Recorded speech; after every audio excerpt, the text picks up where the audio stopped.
Hey everyone, welcome to Our Small Footprint. My name is Nyssa, and if you're new here, we are a family of 8 who live off-grid in Australia, though there is only 7 living at home at the moment. The geese just decided to start up as I started the video, so the geese say good morning as well. It is Sunday morning. It's about 9:30, so Darryl and some of the kids are at church as per usual, and just the twins are home with me today. They are hanging some washing out for me at the moment and have requested that I make them some protein pancake bake. So I'm going to do that for them as part of my, bake with me segment of our Sunday chats. I do have to bake some bread as well, but I'm filming a what we eat in a week at the moment.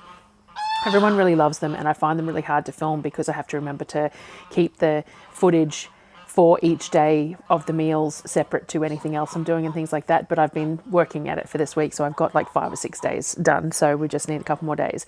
We're going to have bolognese for dinner tonight, so I am going to do some of those bread, so the French bread that I made last week, but the little ones that looked a little bit like Vietnamese rolls, a little bit like banh mi rolls, things like that.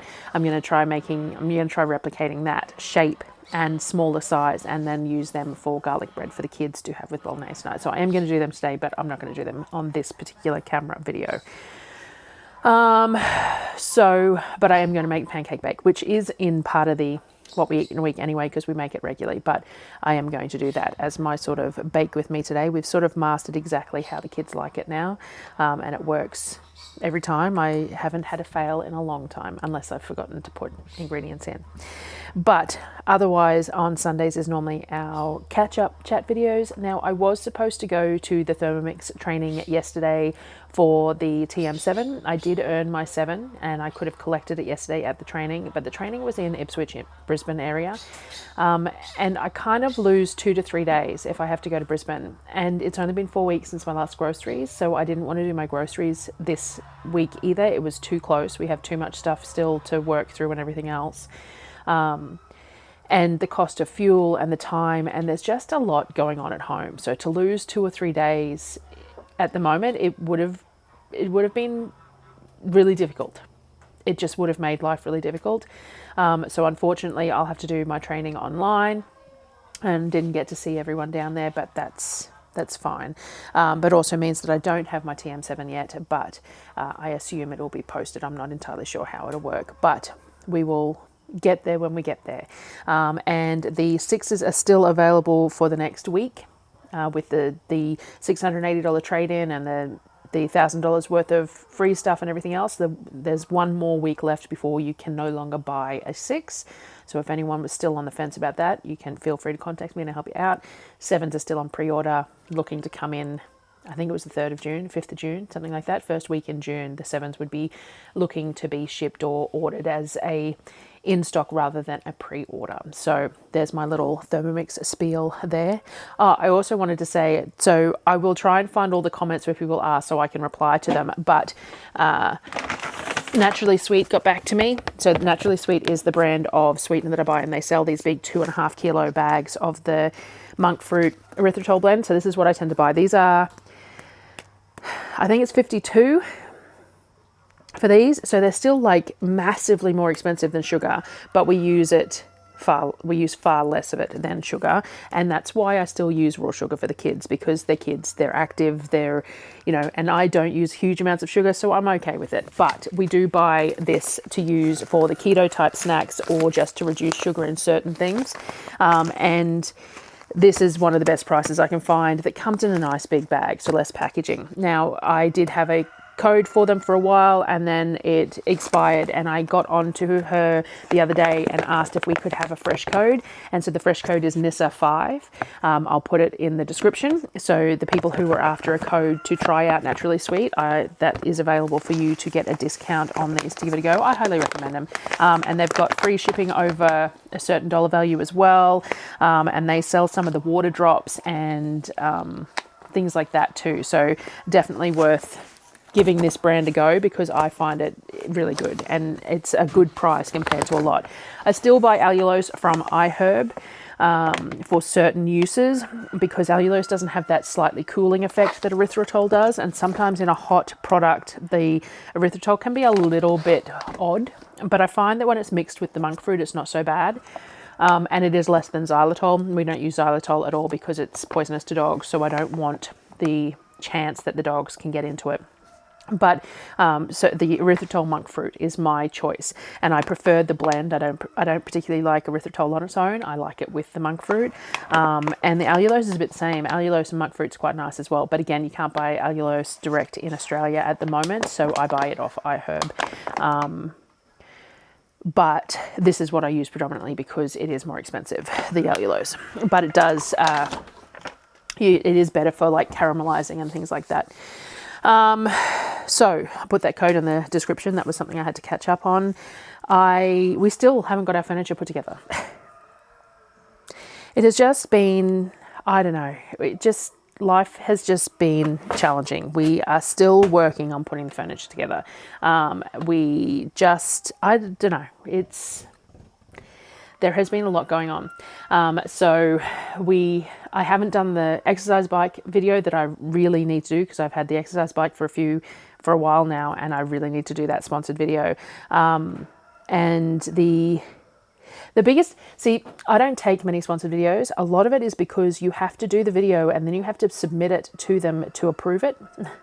And I don't make videos far enough in advance. So like Sunday chat video will be the perfect video to do, like the bike and the ketone monitor and all those sorts of things, except that my Sunday videos are basically live. Like I film this Sunday morning and put it out by Sunday night or Monday morning. They are a live chat without being actually live because that's all just too hard. I know, I need to figure that out. But for the moment, it's all just too hard.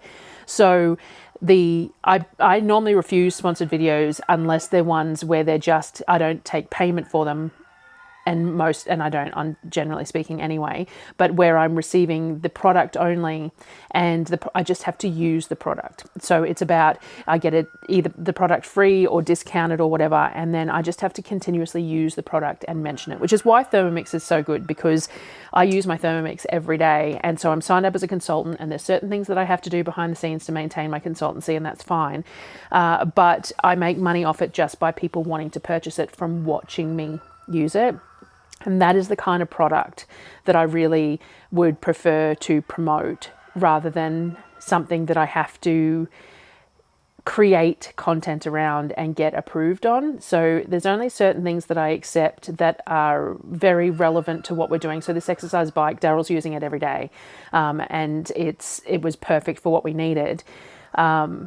But getting the video put together to share in the way that they want me to share it is always a challenge. So for anyone out there watching who, I have been approached by a few different things lately. Obviously my numbers are getting higher or whatever else, but I really find it difficult to do something that has to be done in advance and approved. The pressure of it is a little hard for me. So things that I can use every day, like my vacuum sealer, the bench foods dehydrator, and the Thermomix and things like that. I did do a video on the vacuum sealer initially, but that was fine because I didn't have to send it off for approval or anything. It was just creating content around it. And the bench foods is a little bit the same. Lots of content. I do need to get my Facebook and my Instagram going again. I have not posted in months. And get some reels and some stuff up there to say thank you to them to help promote that dehydrator and stuff like that. But yeah, the bike is proving to be a little bit challenging, and the ketone monitor is the same because I have to film it in advance to get approval on the filming. But most of my videos are filmed like the day before I put them out. So we shall see. Anyway, what are we doing? So we're making pancake bake. I make a protein pancake bake. Basically just trying to bump the contents of the bake so that it keeps them fuller for longer. I used to do a lot of like pancakes in a pan and things like that, and kids loved them, but it's a lot of work when you're making pancakes for 8 people. So what I do is I make a Thermomix protein bake. Now I'm going to put you down lower so you can see the Thermomix rather than me for this little section, and I'll keep on chatting at you. All right, so we do this really, really simple. We use yogurt. Now I have some Greek yogurt that I got in the hamper, so I'm using that at the moment. But if I make the yogurt in the Louvel and I do it in the pint jars like I have been doing, I just use a whole pint jar worths of it. If I'm measuring it out from another source, I do 400 grams. So we're doing 400 grams of yogurt, and this is just natural Greek yogurt, which will have a decent amount of protein compared to if I was using like milk or something, or coconut cream, but it's not exceptionally high. What does it say on it? Protein is 5.5 per 100, so it's actually not a very high one at all. But again, that's still more protein than if I was using coconut cream. So we have 400 grams of coconut cream. We have a jar of, this is berries that I've canned. So I think this was blueberries and strawberries, maybe raspberries. And all I did was puree the berries, put a teaspoon of sugar in there to help it hold its color, and then water bath canned them.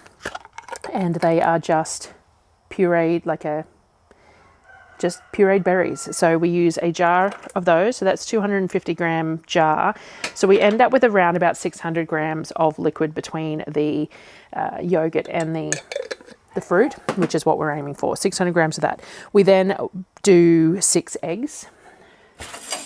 So I have eggs here as per usual. I am cracking them into a container before going into the Thermomix, just because they are collected from our chicken pens, and whilst we haven't had any problems lately because it's cooler weather and we're collecting eggs every day, sometimes you get an egg that's just not quite right. So it is better to crack them into a container first so that you don't spoil all the other ingredients.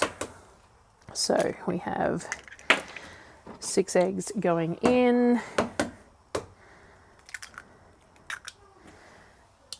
Go. Now, depending on what you're using, you could use maple syrup or something in here if you want to sweeten up, but we have that jar of fruit, and we also are going to use a bit of protein powder, and the protein powder has some sweetener in it, but the kids also really like chocolate chips on it. So because of all of that, I do not use any sweetener in this. So all I'm going to do is I'm just going to quickly blend the yogurt up with the eggs. All right, we just blend the wet ingredients there. So now we are going to add about 20 grams of baking powder, or the equivalent of a tablespoon.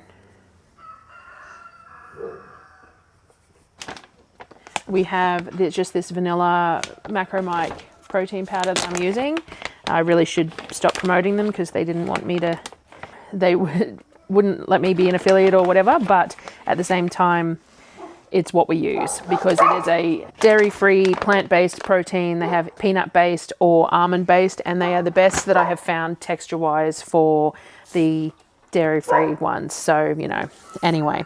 So 2 scoops of the protein powder ends up being about 70 to 80 grams of that. And then we are going to add some flour. So we're just going to add 350 grams of plain flour.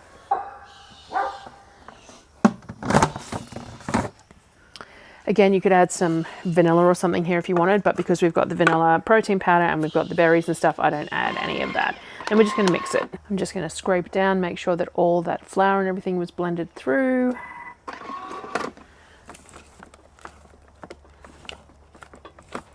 And give it one last mix.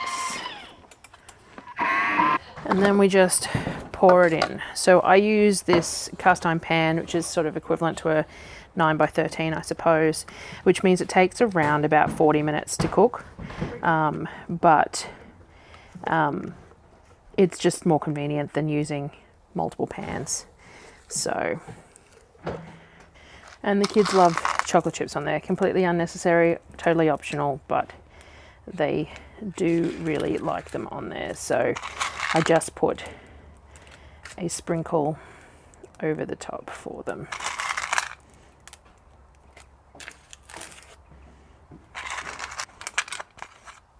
And then I'll throw it in the oven, 180 for about the 40-minute mark.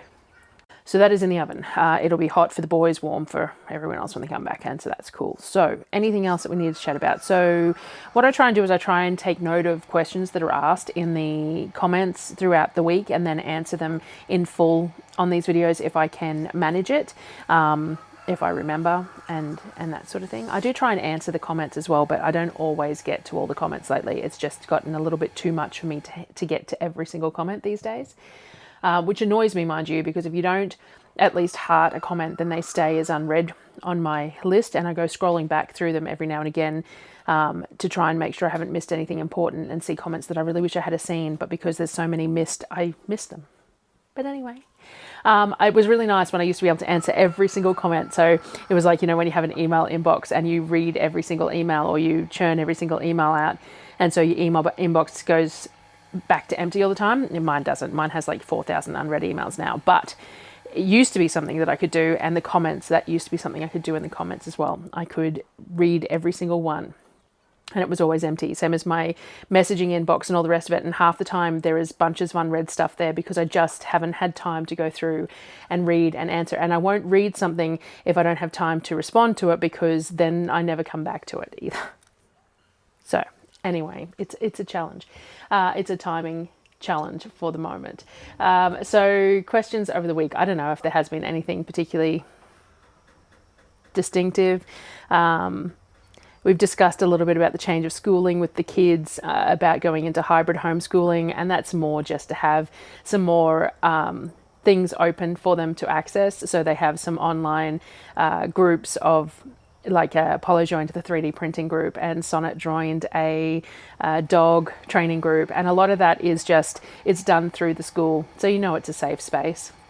Whereas a lot of these groups, if you do them, if you try and find them yourselves and do them, then you just don't know what you're signing up for.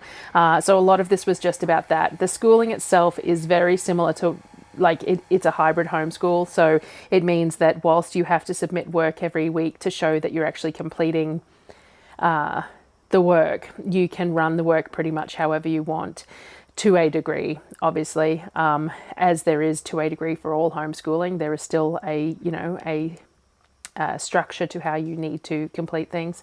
So it's just going to be a little bit of a change in some of the subject matter. I think that's the big thing, is that when you homeschool, you have to stay within the curriculum and everything else, and you have to cover certain aspects, but there's no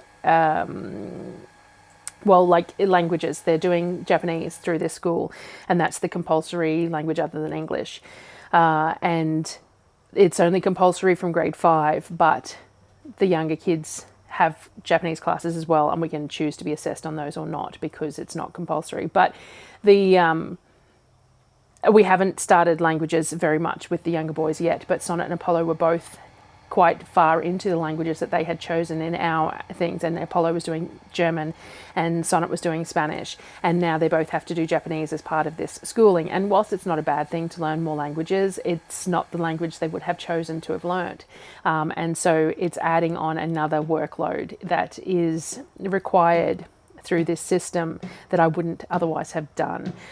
There's certain things that are broken up, like, you know, we always cover history and everything else, but we always covered it in like an English slant, and now they have separate history to separate English and things like that. So there's just, it's more. I don't know that that's necessarily a good thing, but knowledge is great. It will just take some time to figure out the rhythm of how this is going to fit in versus what we used to do before, which was self-scheduled. We'd had our own routines, our own schedules and everything else, and now each child has their different grade level schedules, as well as different subject bases. So like if we were studying something that some sort of a theme of some sort, generally speaking, I just pulled that theme out for all the different age levels and got the different difficulty levels for each child based in the same theme. Whether if we were doing geography, we'd be doing the same country or something like that. And now they're all scattered over different subject matters. So it is taking a little bit to keep on top of it at the moment. We're halfway through the second term. It'll probably take me all the way to the end of the term to really be doing this the way the school requires me to do it. So we will get there, but it was just about opening up some choices for them to have outside of the stuff that I was doing, but in a safe space. That was the thing. The kids have had access to different groups and stuff, and I'm just not happy with the content that they've had available to them, or the people that they have then interacted with and things like that. It has been detrimental to our family dynamics. So I wanted to open up some opportunities, but in a more controlled space, and this allowed me to do that. So that was the purpose behind the change. And it will just take a bit of getting used to. And there was a lot of resources that had to be purchased to follow their guidelines. Like we had comprehension books and everything else, but they have specific comprehension books and specific maths books, and they follow specific, like Apollo has to have all the Jacaranda textbooks, the maths and all that in Jacaranda, and we didn't necessarily have that particular brand of book that we were running the same stuff from, but he has to have them for following along with the classes that he's doing, and that's fine. It's homeschooling isn't cheap. People think it is, but it isn't. It's cheaper than sending him to school because I don't have to do uniforms and stuff like that, or pack lunches. Man, I'm glad I don't have to pack lunches. But it's just going to be a change of pace. So that's sort of covers the schooling change.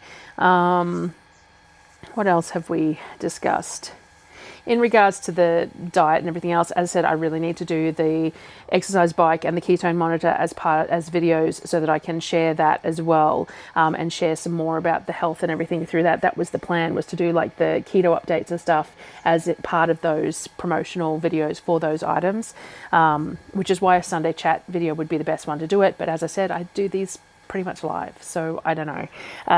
But in regards to that, we have been doing dirty keto style. I did get a few people ask about how like Darryl's meals and stuff, because how does he do what stays mostly carnivore and things like that. And I have showed a fair bit in the What We Eat in a Week that I've just done, so we'll get that out. That'll probably be Wednesday's video. But he is pretty happy to just eat meat. So that makes life easy. Whatever I'm cooking, I just cook enough meat in it that he will just pretty much eat the meat, and everyone else eats all the other ingredients. It makes life easy. If I cook other keto stuff, then he will eat it. Like if I'm cooking veggies and stuff, then he will eat it. But if I'm cooking a dish that is rice based, or I make the kids sandwiches or whatever else, but I'm grilling chicken to have with that, he's happy to just sit there to a bowl of grilled chicken with a bit of butter or something. So he's really easy to keep on that track.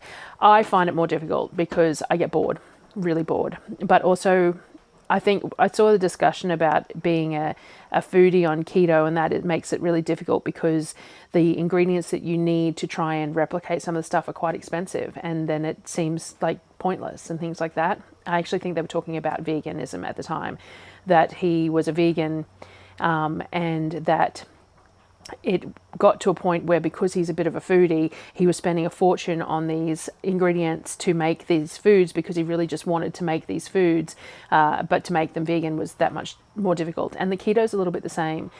So we did that whole patch where I was having chaffles all the time and stuff, and I really like them, but they're a lot of work, and a lot of cheese, and a lot of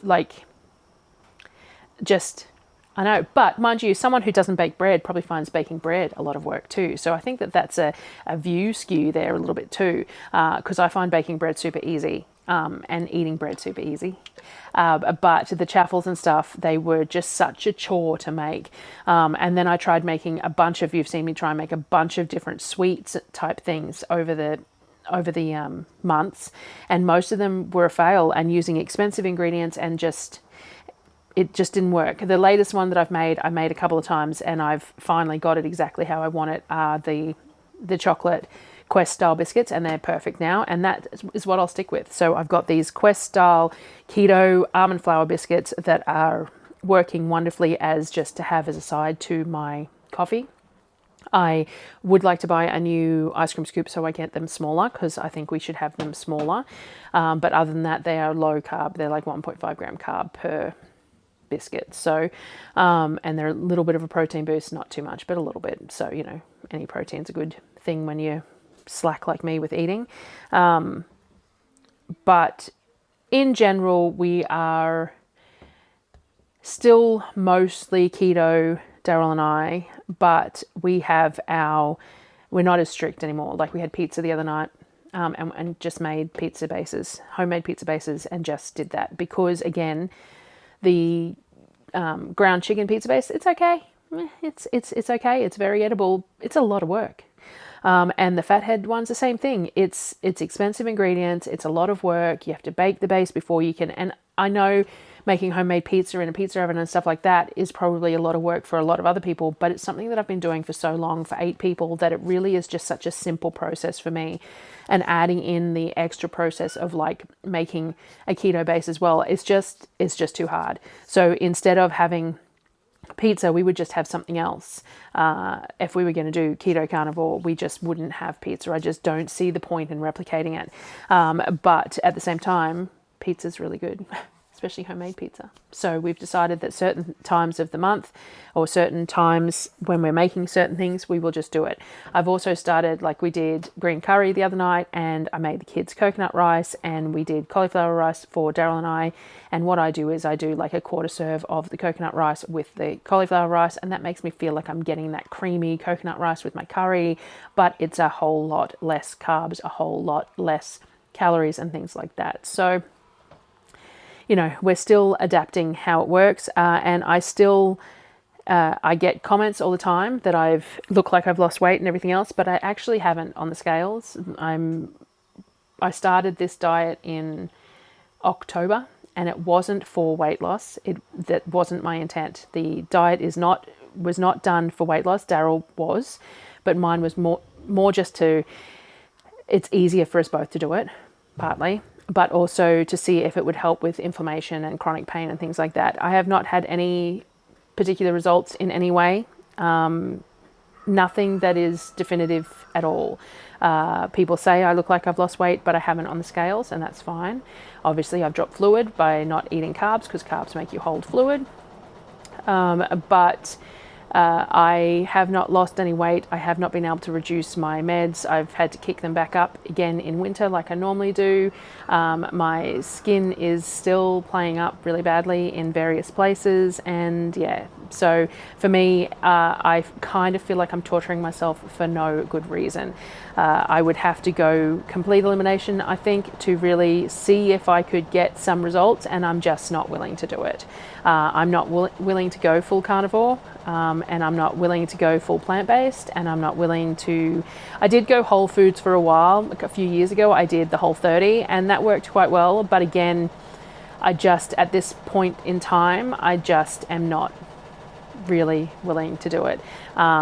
At the beginning of when we started the keto carnivore type thing, we did remove sweeteners and all the rest of it as well. Everyone said we need to give it a good long go, but I did reintroduce sweeteners and things like that, and almond meals and stuff like that, which people can say can be inflammatory too. So in the end, I'm just not in a space at the moment where I really am prepared to torture myself in the hopes of feeling better. It's just all a bit much. But Darryl has had a huge success doing this, and will continue to do this, and still continues. He still refrains from eating bread when I bake it and things like that. He always has his bunless hot hamburgers and bunless hot dogs, and he has his veggie rice instead of any real rice, and he doesn't have pasta and all those sorts of things. So it has worked well. We've hit a bit of an even keel at the moment, where there's the occasional big cheat, but most of the time he's sticking to it, and I just do what I need to do to get by. So I think that covers just about everything. I will wait till this Pancake Bake is done, and I'll pull it out and cut it on film for you.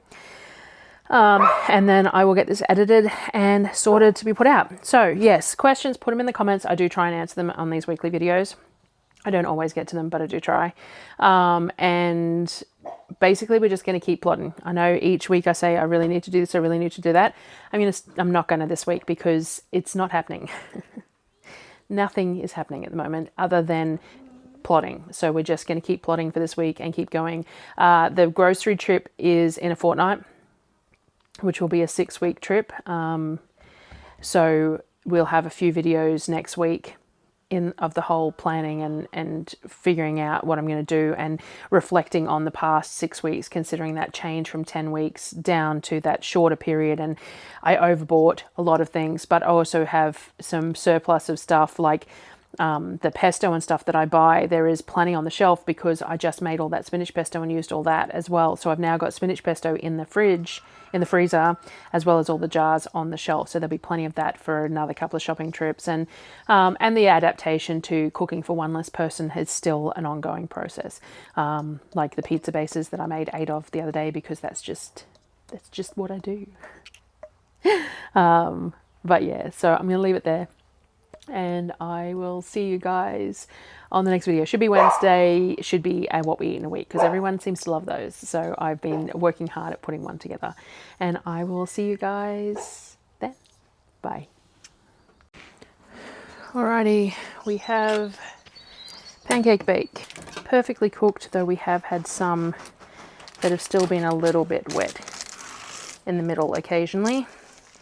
But no, look, perfectly fluffy and well cooked.